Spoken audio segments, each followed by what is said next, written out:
Good morning, everyone. Welcome to Meditation for Lawyers. For those of you who, hold on a second here.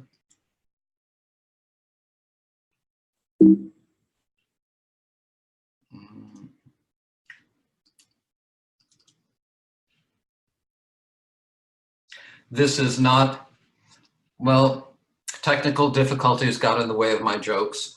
This is not mediation for lawyers. If we've had anyone sign up for mediation for lawyers, you're certainly welcome. And this is not medication for lawyers, although I can't guarantee that perhaps some endorphins might be produced a little bit out of the ordinary in the next hour. I'd like to thank everyone for attending, especially those on the West Coast. Good morning to you. We have participants from California, from Arizona today. Welcome. Of course, we have our Florida participants as well. Now, the goal for this hour is for you to relax and enjoy yourself. That's number one. Number two is, at least my goal for you, is to give you enough or show you enough during this hour so you feel relatively comfortable and at ease in starting your own meditation practice if you don't meditate already. And so you should have enough from this hour to be able to take whatever time you'd like to set aside each day or whenever you have the time to meditate. Now, I want to say a couple of things just for someone who might be intimidated a little bit by meditation. You probably heard a lot about it. Meditation is not about stopping your thoughts. And I gave a Sunday sermon at a church a few years ago on meditation. And after the Sunday service, I was out in the lobby and a lady came up to me and she was crying and she said, "Thank you so much. Thank you so much." I said, "You're welcome, but for what?" And she said, when I heard you say that meditation is not about stopping your mind, about stopping your thoughts, I just burst into tears because I've tried to meditate for so long. I've wanted to meditate. That's what I thought it was about. And now I know that that's not the case. And so meditation for her and for so many is an exercise in frustration. And it certainly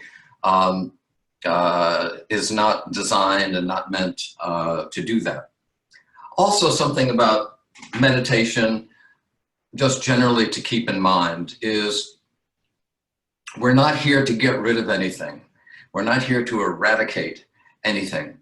Meditation is just a technique, an art form, if you will, in which we put a little bit more attention into the background than the foreground. So if I can use the metaphor of looking at a painting that has a foreground and a background, all you need to shift your attention from the foreground is a little bit shift of focus. And you could look at the background. And when you're looking at the background and the background comes alive for you, you haven't gotten rid of the foreground. You don't have to paint over the foreground or get rid of it in order to notice what's in the background. And so in this process, we're just talking about a shift in focus. We're not trying to get rid of anything. Now, some practicalities about our time together.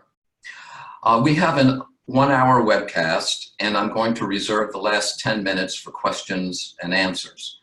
After the hour, you can certainly feel free to go. If there are extra questions and hours, I'm happy to stay here as long as you'd like, within reason, to answer questions past the 1-hour mark. But you're certainly not obligated to stay past 1 hour. Now, another thing, you can see and hear me, I can't see and hear you. So I'm not Alexa, I'm not looking into your homes. Now, and as well, the other attendees can't see or hear each other. Now we have a number of, we have different ways to ask questions and participate. You will see the chat on the left. There's a button for the chat. And if you have anything technical that you need to bring up, Will monitors the chat. You lost your connection, you need something resent, the volume's not good. That's for the chat. If you would like to ask a question, on the bottom of your screen is a Q&A icon. Just press that and you can ask a written question. If you'd like to ask your question orally, there's an icon for participants. Press that and a screen will come up to your right and you'll see something that says raise hand, and will see that and know that you want to ask a question orally. And if you want to ask a question and let everyone see you, then you can just let Will know. Just tell us once you're orally asking your question and we can add you as a participant. Now our format today is meditation segments. I'm not going to ask, we're not going to sit for 30 minutes or 40 minutes today. We're going to do approximately 5-minute segments, 5-6-minute meditation segments preceded by instruction. And also during the meditation, I'm going to give some added instruction or cues during that. I suggest that you write your questions during the breaks. And if a question comes up during our meditation session, just wait until your break to write it down. One of the first questions I got when we started this last year is, who is suited to meditation? Is there anyone, gender, age, personality, disposition, that suits one better for meditation? And the answer is no. It's a little bit like poker if you play poker. If you have enough money, you can sit down at a poker table with the best professional poker players in the world. There, your currency is money. Here, the currency is interest. If you have interest in meditation, if you have interest in what we're about to do, and this, let's call it inner exploration, then that's all you need to meditate. If questions arise after, feel free to email me or call me, and I'll do my best to answer them. And there are questions and answers posted on our website as well that you might find helpful. And by the way, the website you might find as a resource. There's an article there. It lists events and other connections. Now, okay, we're almost done with the technicals, but a few more things. For this hour, this is your time. So if you're in an office, ask your assistants not to interrupt you. Have them hold your calls. Be in as a quiet place without distraction as is possible for you. Turn off your cell phone. It's lunchtime in Florida. It may still be breakfast time in California. But if you brought your hoagie in to eat with you during the seminar, my advice to you is put it aside, wait till we're done, and just really give yourself the opportunity to make the most of this seminar. Also, I want to talk a little bit about the outer posture, physical posture of meditation. You know, there's no way you have to sit or be, or you could lie down if you wanted to meditate, but I suggest sitting in a relatively upright position, a comfortable position. Lying down or leaning back, in the prone position, the body associates the prone position with sleep, so it's much easier to nod off. That's the reason that you sit upright. With your hands, just put them on your lap. You can fold your hands if you want, whatever's comfortable for you. I recommend that you close your eyes during the meditation. because it minimizes external distractions, but you don't have to if you don't want to, of course. And the physical posture, or the posture we're adopting, is one of relaxed attention. And a good metaphor is that with a camera. If you've ever taken a picture with a camera, you know you can under-focus or over-focus. If you under-focus in meditation, you tend to be over-relaxed and a little too laid back, and you can just tend to daydream. If you over-focus, then you can tend to, the mind may become a little agitated or and a little busy. So you're trying to find that sweet spot, as you would if you were focusing a camera, that is relaxed but attentive for you. I'm going to spend just a moment or two on why we meditate. I mean, there are numerous studies on the benefits of meditation. It's an excellent way to de-stress, relax. I'll just tell you, for me, I've meditated my entire adult life, and it was really an essential help for me in challenges. Some of you may know I litigated the Terri Schiavo right to die case in Florida. You know, we were in 5 or 6 different courts in the same time. We had briefing schedules from the Circuit Court of Appeal here, the 11th Circuit. Initial brief due by 2 p.m., answer brief due by 8 p.m., reply brief due by 1 a.m. You know, day after day, as well as, you know, threats and stuff like that. And all I can say is having an established practice was a great benefit to me, to be able to go through that. And of course, it's not just the law, it's any challenges in life. There's an old adage: you don't start to dig the well when the house is on fire. You want to have that resource there when you need it. Lastly, this is about your direct experience. This is not about what anyone tells you meditation should be, or what you've learned, or what perhaps you believe about it. Just be open to the facts. Be like a scientist. See what your experience is and trust your experience. So this time you've dedicated for yourself, make the most of it. So the preamble is over.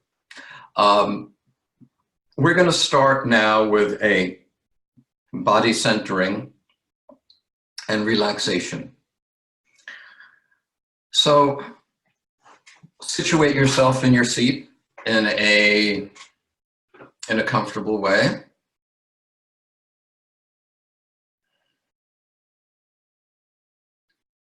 Take a couple deep breaths.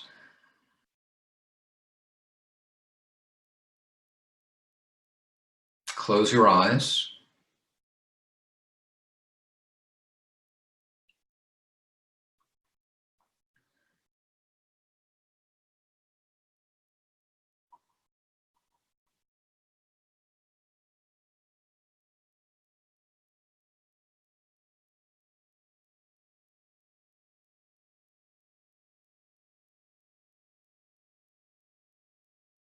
Notice for a moment the difference between silence and speaking.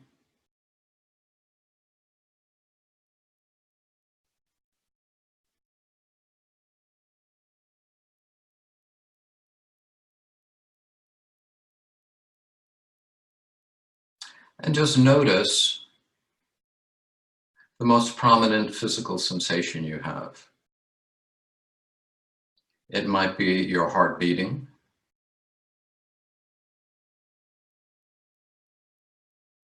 It might be the touch of your fingertips on your lap. It could be the soles of the feet touching the ground. Just notice that.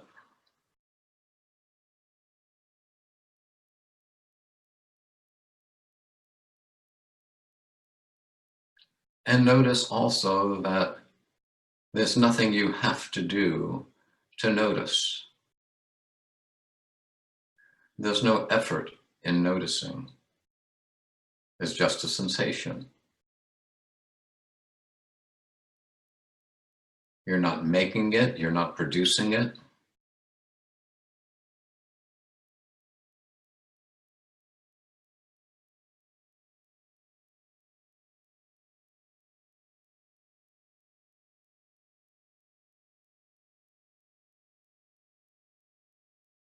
There's no need to change the sensation in any way.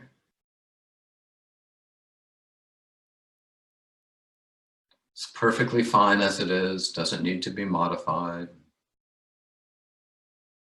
doesn't need to be controlled.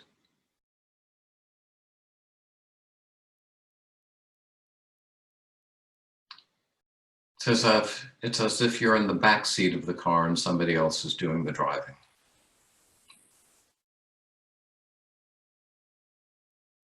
You're just relaxing in the seat, enjoying the ride, watching some things come and go.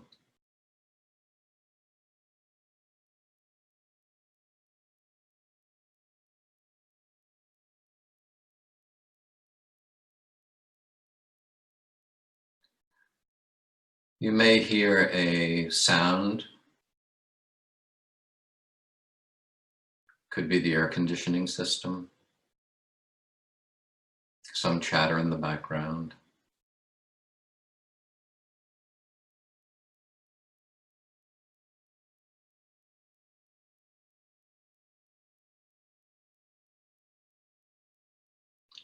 Notice your breath.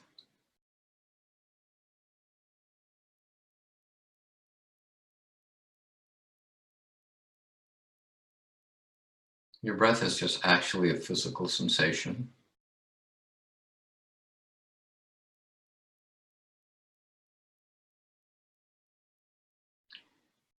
You might feel the muscles in the abdomen as the diaphragm rises and falls.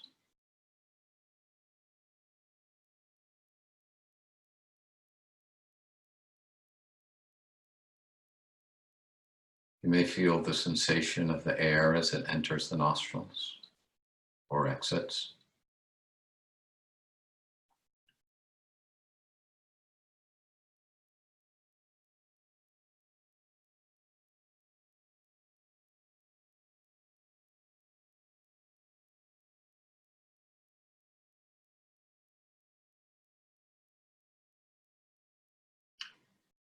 Nothing to do, nowhere to go.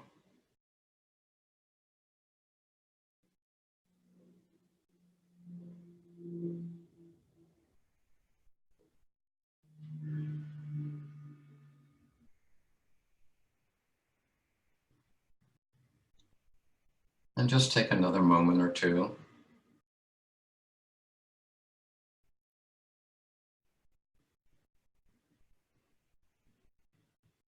to enjoy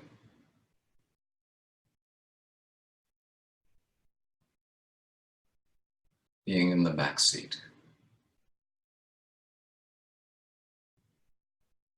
And when you're ready, then slowly open your eyes.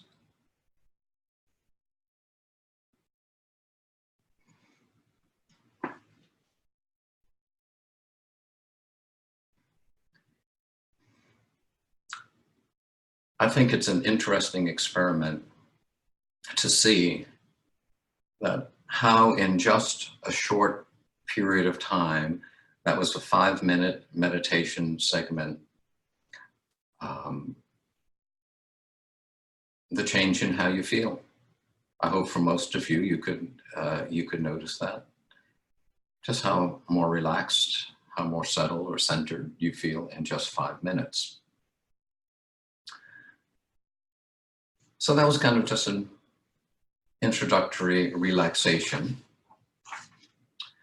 And so I want to talk a little bit before our next segment about what we're interested in this meditation. And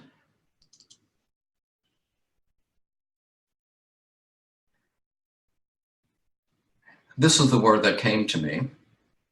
What we're interested in is authenticity. And authenticity is something that we value, we naturally value. If you're a trial lawyer, you know that juries value authenticity. The collective wisdom of a jury most of the time, perhaps not all the time, but there's a great collective wisdom, and they know when they're being fed a line. And we don't need somebody to call up and say, hey, all your problems are solved if you buy this product, to know that that's inauthentic. Because we are so intimately familiar with our own inauthenticity, we have those sensitive meters out there. But part of authenticity is the truth. There's something in authenticity that points us to who you really are, being who you are. And being who you are promotes relaxation, or being authentic promotes relaxation, and it's a relief. Number one, you don't have to do anything to be yourself, to be your authentic self, because that's your default position. You can't lose who you really are. You don't have to fake anything. There's no pretense. And I like to call pretense the preamble to tension. And why is that? It's because, number one, you have to expend energy to be what you're not. You have to expend energy to pretend. And also, when you're in pretense, there's this fear and anxiety that, somebody's going to discover. Somebody's discovered that I'm faking it, that I'm fudging it. So there's also, in addition to having to spend more energy, there's that anxiety tension in pretending to be what you're not. Now, that doesn't mean that we play different roles and we put different hats or jackets on all the time. You may be a parent, a sibling, a child, a lawyer, a community volunteer. There are many roles that you take, and we perform differently in those roles. But the difference is that when you're authentic, you don't lose sight of the fact that you are playing a role, and that role is not you. In our society, the value of authenticity has been expressed for hundreds of years. One of the most famous, of course, is Shakespeare from Hamlet, "To thine own self be true." And as we might say today, get real. So that's what we're interested here. What is real? What is authentic in our experience? And I'll give you two definitions of what that might be. One is a more philosophical definition.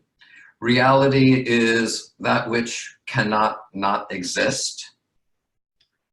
And the other one is reality is that which doesn't change. Well, you've heard the adage, well, the only thing that doesn't change is change itself. Is there anything that doesn't change? So what we're going to do in our next meditation is we're going to look at what does change. And in this meditation, you will see that the only objects that come and go, which are the nature of objects, are thoughts, bodily sensations and sense perceptions, hearing, seeing, touching, etc. So again, come into a comfortable position.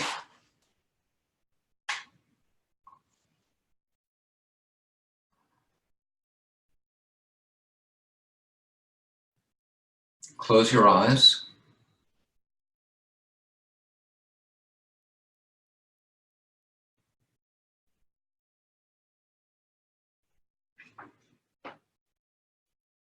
Just for a second, feel your feet on the ground.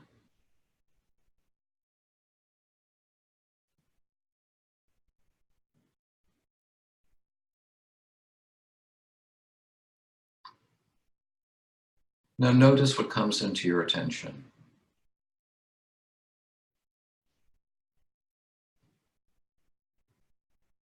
For instance, I hear the air conditioning system.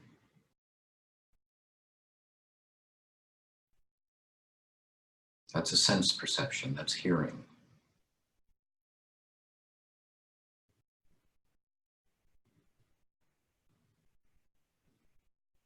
You may have had a thought pop up. Why in God's name did I decide to take this webinar? That's thinking, that's a thought.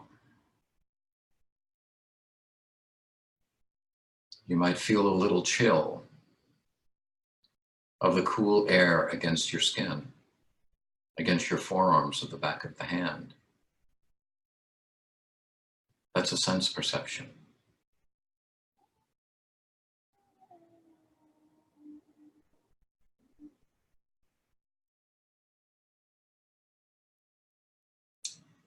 You might be thinking of the pleading you have to draft this afternoon. That's a thought.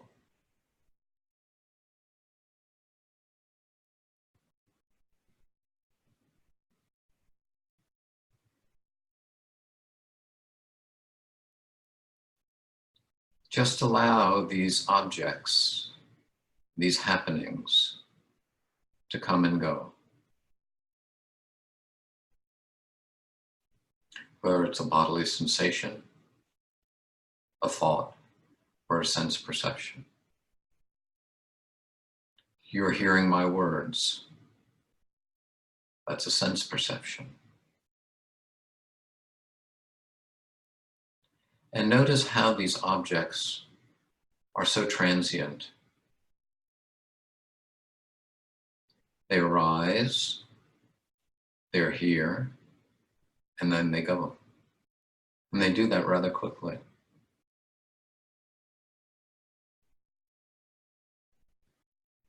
May feel a little tension in the back of your neck or your shoulders. Nothing to do about it, it's just a bodily sensation. Just imagine for a moment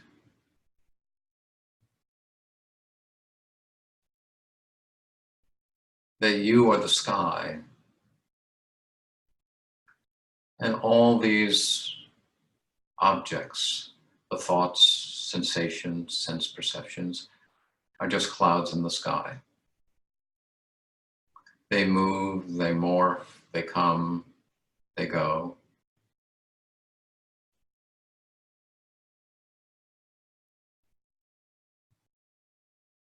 But the sky remains the same.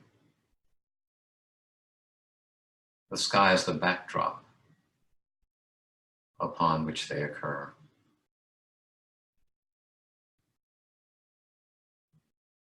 Just feel a little bit of a shift that we talked about today. Become interested in that sky, in that awareness. Whatever it is upon which, in which all these objects come and go,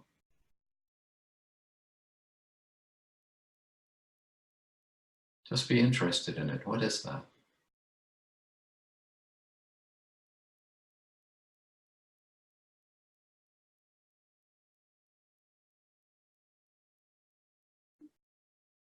Again, if you find your mind is busy, that's okay. Just thoughts.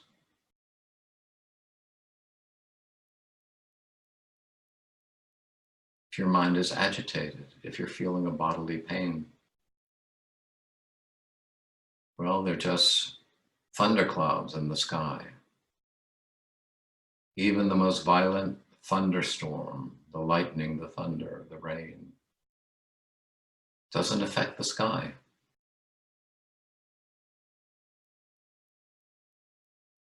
Nor do any of the thoughts or bodily sensations or sense perceptions affect the backdrop in which they arise, exist, and fade away.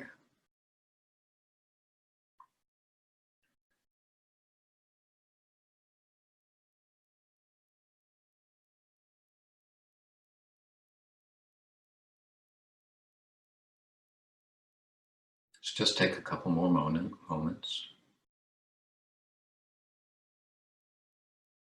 And if there aren't many objects for you to notice, that's fine. Just enjoy the quiet.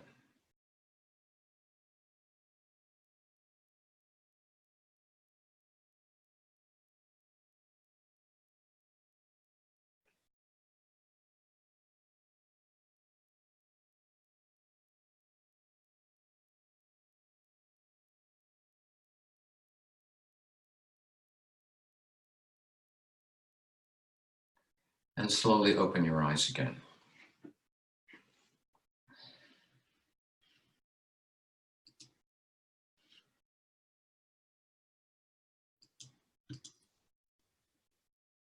So as we just saw,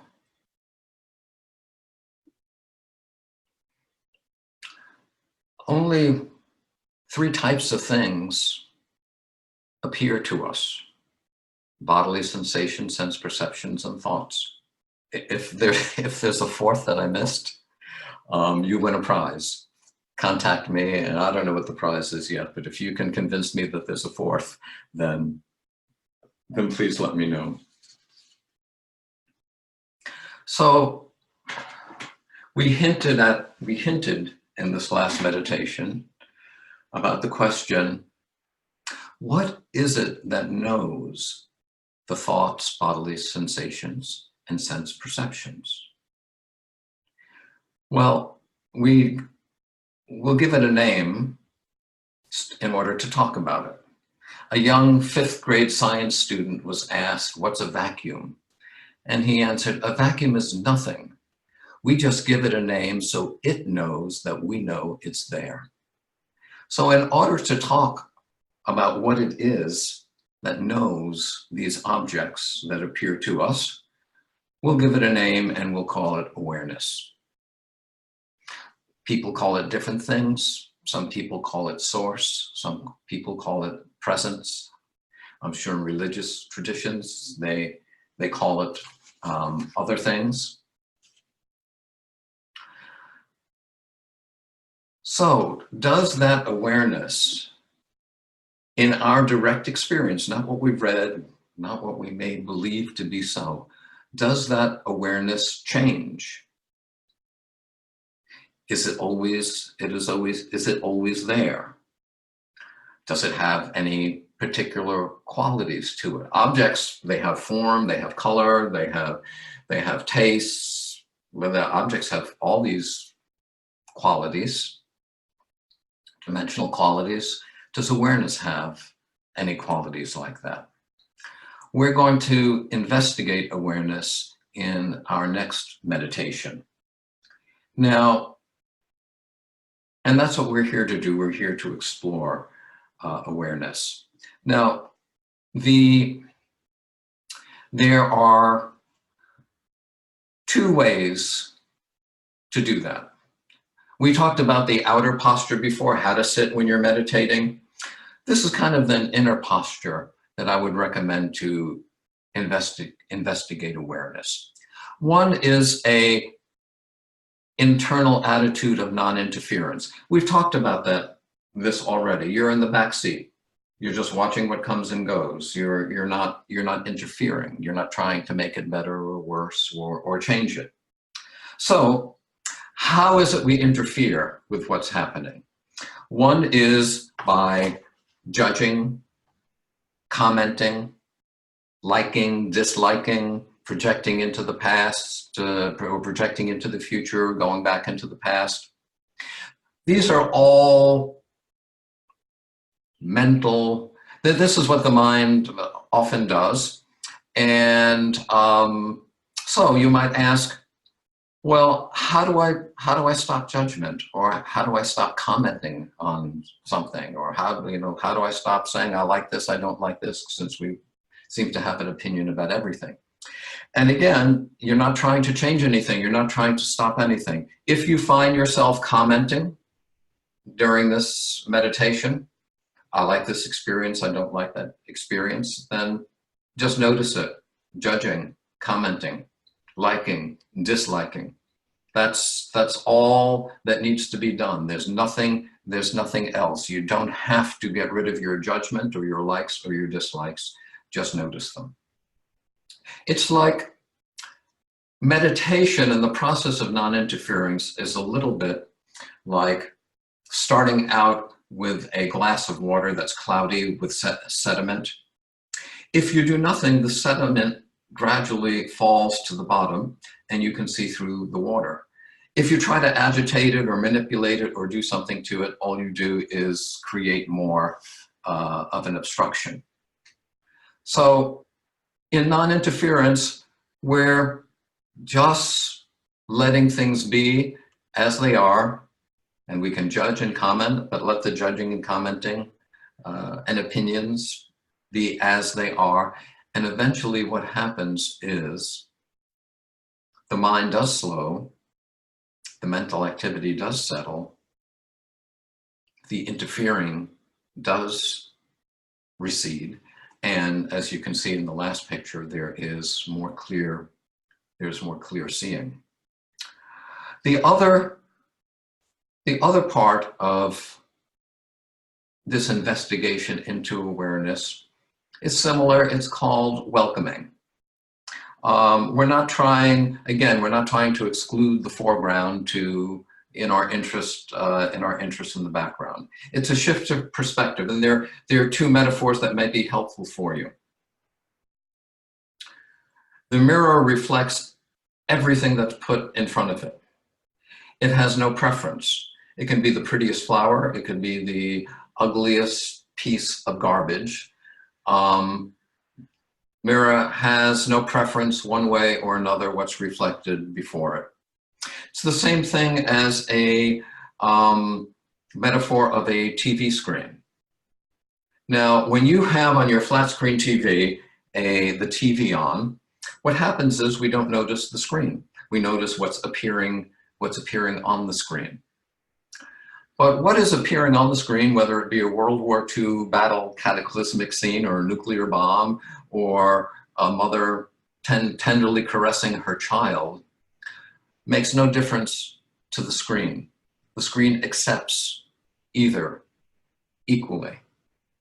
And like watching TV, you tend to forget that there's a screen there when you become identified with the story. Again, here, all we're doing is shifting a little bit to remember, yes, there is a screen, and what is appearing on that screen is what we make and create to be our own story. So that's enough for words right now. And please forgive me if I'm a little on the verbose side.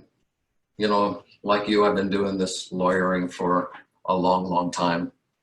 My wife tells me be a little bit more succinct. Okay, enough about that. So, again, well, before we do this next meditation, let's just, raise your arm.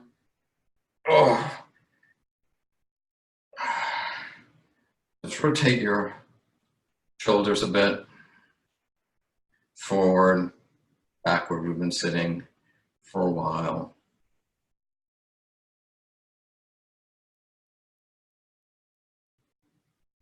You might put your head forward, back, side to side, even rotate your head. And just notice in the rotation of the head, if you close your eyes, all that really consists of is bodily sensations appearing in space, appearing in awareness. Okay.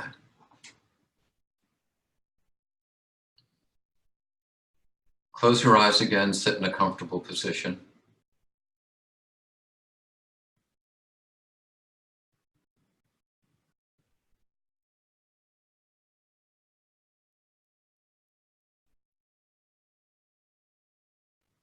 And you may feel your here for a moment or two.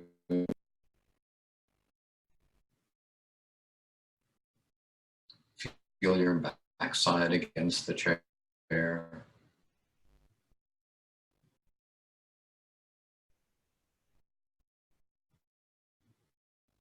Notice any external sounds.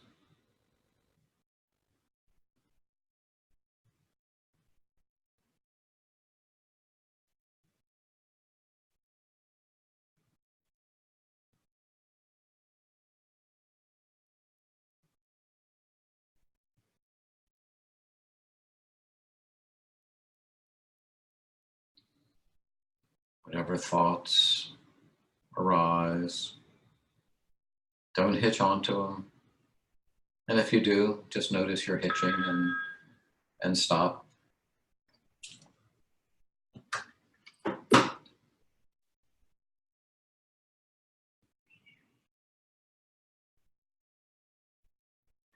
Again, we're interested in that which knows these objects, this awareness.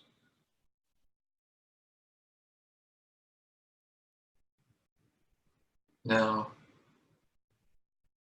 notice a bodily sensation.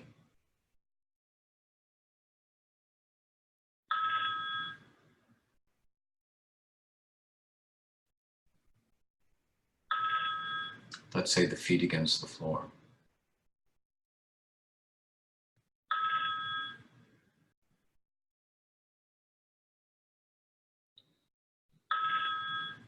And that awareness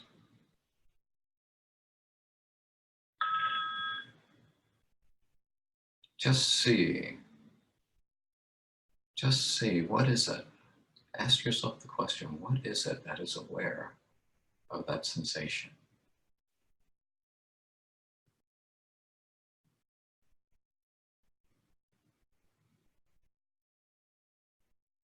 Now, when you move from that sensation to, let's say you hear something, did that awareness cease to be? Did you cease to exist? When one object receded and another object appeared in that interim, were you still here?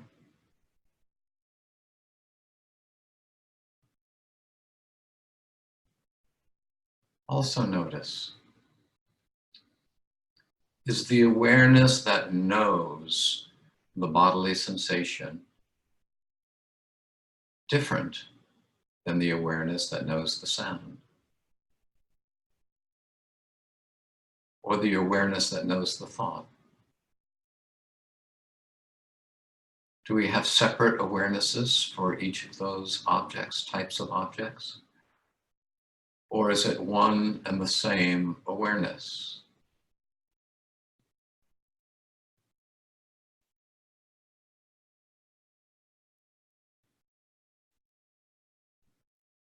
Now,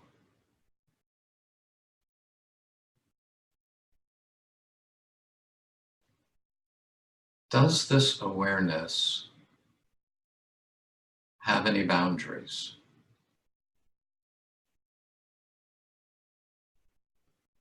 Be a scientist, trust your experience. Is there anywhere that this awareness does not exist?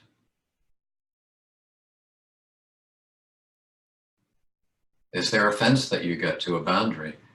And on one side is awareness, and on the other side, oops, there's no awareness.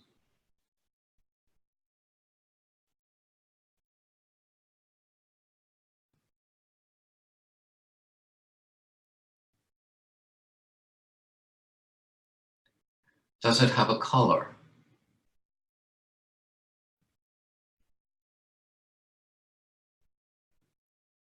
Does it have a shape?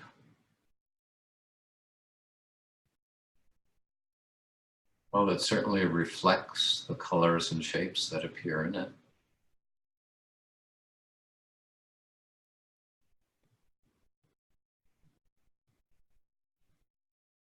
This awareness,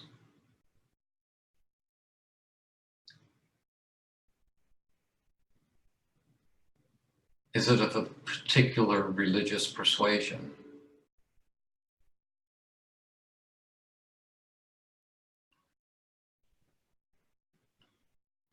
Is it Hindu, Muslim, Christian, Jewish, Taoist, atheist? Does it have a gender?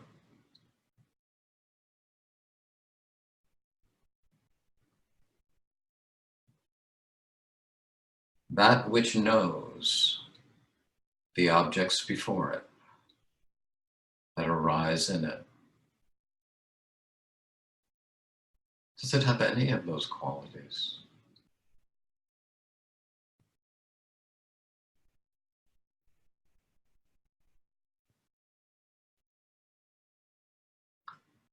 And if it has no qualities, is it even an object?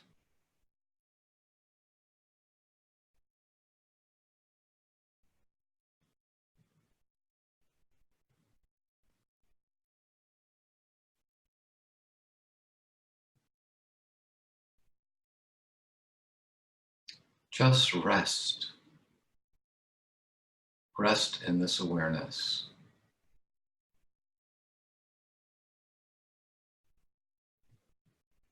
You don't have to do anything to create it, maintain it. It's just there.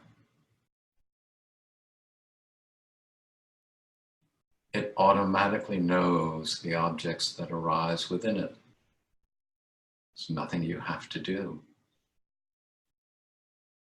to make that happen.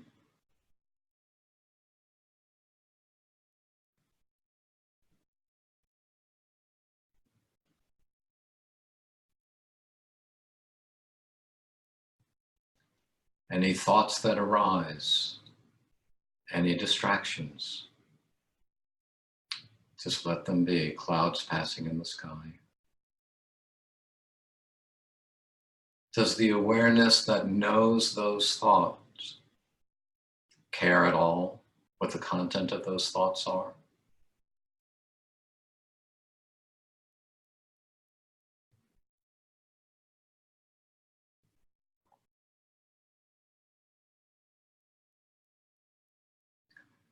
It will take just about another minute or two just to finish this in silence.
And when you're ready,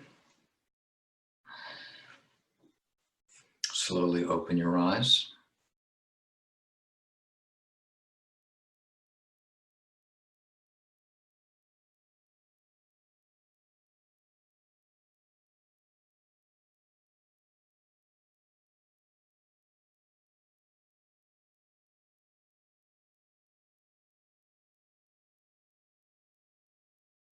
So I hope you enjoyed that. We have some time for questions and answers. So I'll first press the question and answer button. There are no written questions and answers. So I'll give you guys a little time to see if any questions arise. While you're thinking of that, let me mention a couple closing things. I would try this. I advise you to try this meditation on a daily basis. And again, this is a meditation in which you are interested in that which is aware of what appears to you. And even if you do it 5 minutes a day or 10 minutes a day, see what happens after doing that for about a month, and see if there's a kind of noticeable change that in how you feel, in how you act. And I'd be interested in hearing that from you. Again, you can contact me with any questions. I'd appreciate your feedback. We'd appreciate your feedback. We'd like to make this experience as valuable for you as we can. So please send me an email, call me with your feedback. I'd appreciate that. Also, this seminar is good in Florida for up to 3 continuing education credits. So you can take it again for another credit if you'd like. And also, if you're a member of an organization, state attorney's office, public defender's office, bar association, and you'd like us to present that to your organization, please give us a call. We'd be happy to do that.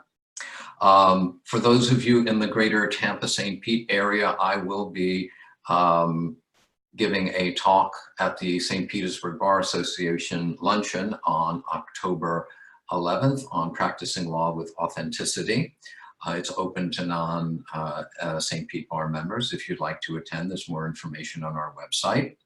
This is recorded, so you will receive a copy of the recording, as well as the information for CLE registration for those of you in Florida. So I do notice we have a couple of questions.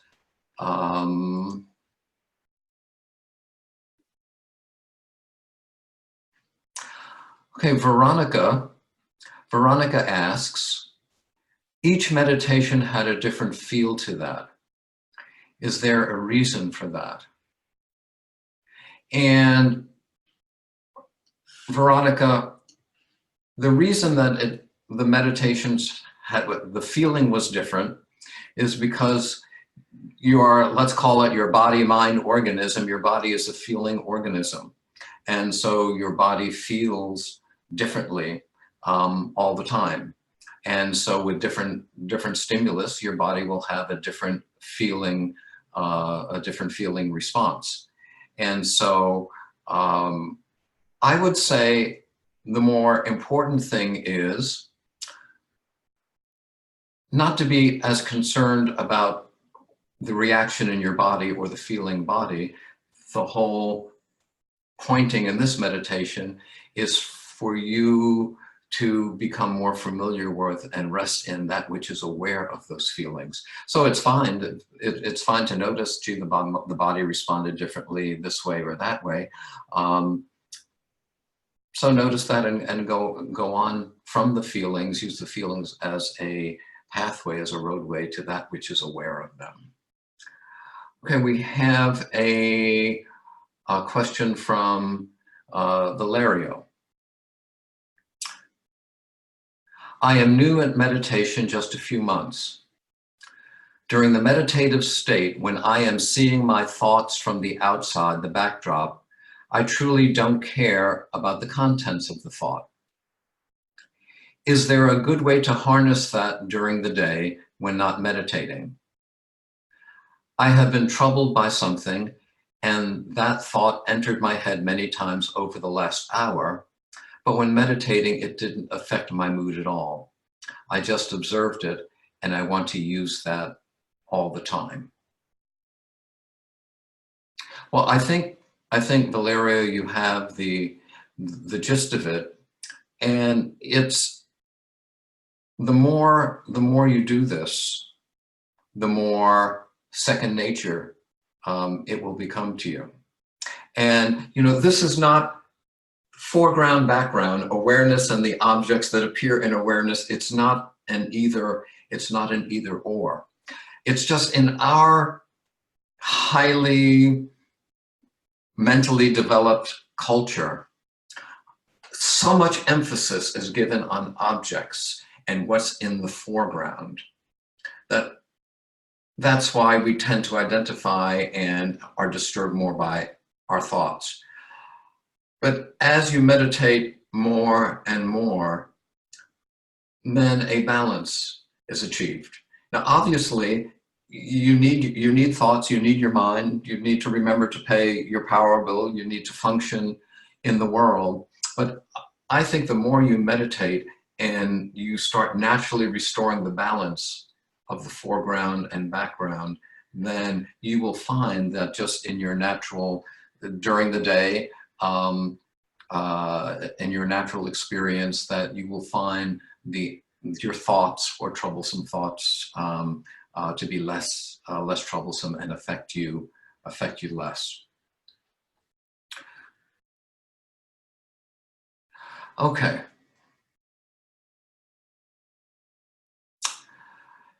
Robert Mering. Oh, excuse me. I'm sorry, Robert. I should only mention first names. Why did you suggest that awareness could manifest itself in an anthropomorphic form? That's one problem I've always had with Christianity, that God is three-person. Why does God have to be a person?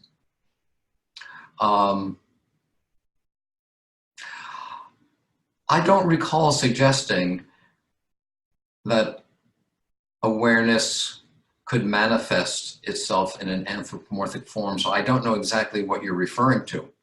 What I was trying to do is de-anthropomorphize awareness by asking the questions: does it have a gender? Does it have a form? Does it have a religion? Does it have a color? Where I was hoping to lead you in that inquiry was the fact that awareness, which is not an object, has no form, anthropomorphic or otherwise. So when you ask, why does God have to be a person? I'm not saying God has to be a person at all. In fact, is that which knows the awareness which has no form. What label can you give on it? Hilton, oh, by the way, it's 1 o'clock, so any of you who need to go, that's perfectly fine, but we'll stay on and answer whatever questions we have. Hilton asks, I am a trial attorney, and as you know, trials can be stressful. Yes, I know. Should I try to block out the issues surrounding the trial when I meditate? Should I incorporate those thoughts into my meditation?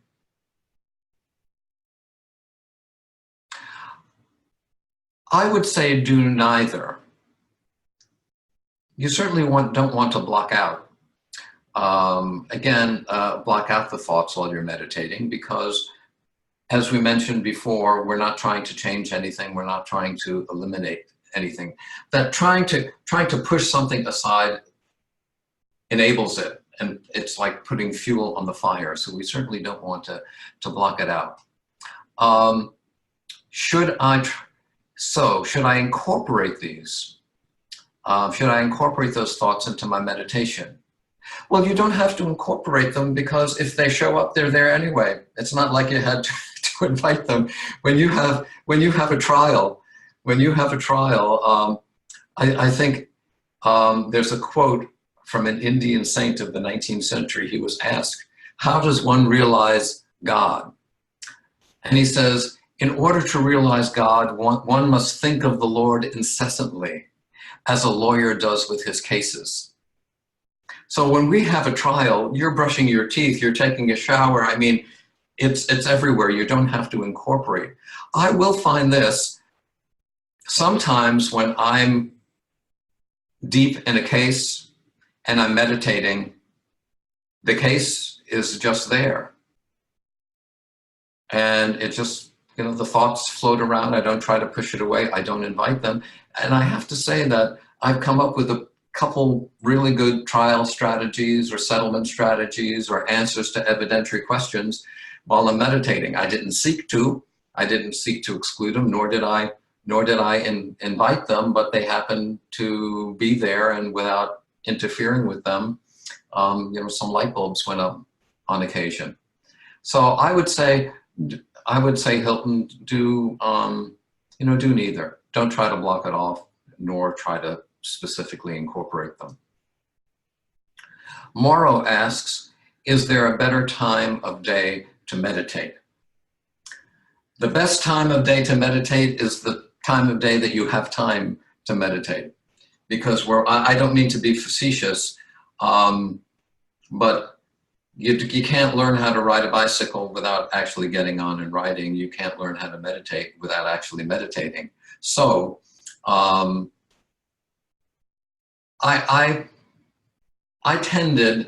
so find a time where you have the time, use that time to meditate.